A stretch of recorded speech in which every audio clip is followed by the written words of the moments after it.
Gareth Bennett. Good afternoon, Minister, and welcome back to the Chamber.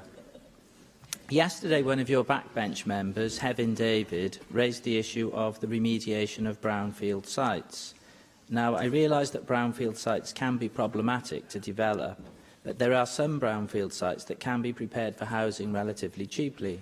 So I wondered what involvement your department has currently with the development of brownfield sites for housing.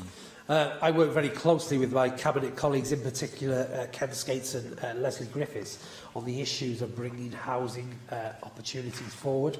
Brownfield sites is one of those areas we have discussions about, as with all other land opportunities that my colleagues around the Cabinet table can bring to the table, including the health sector.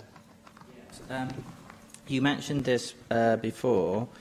When I did Minister's Questions with you for the first time in April, you mentioned your ongoing discussions with Ken Skates' department and the possible use of Welsh Government land for brownfield housing development. And you suggested at that time that there were, at least I took the suggestion to be that there were many redundant NHS buildings that could be used in that capacity.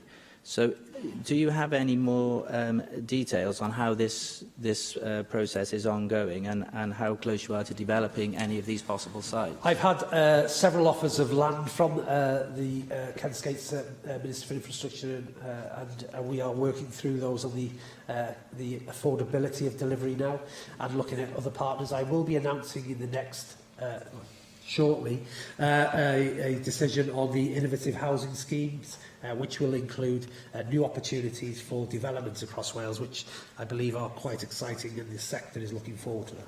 Yeah, thanks. Oddly, my next question was on your £20 million innovation scheme, which you've now mentioned yourself.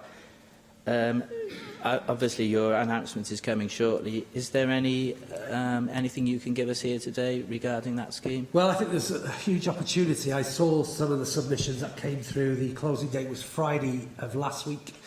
Some are very innovative about powerhouse-type homes, build a home that produces electricity, so there's no energy bills to the consumer, but added value to the grid.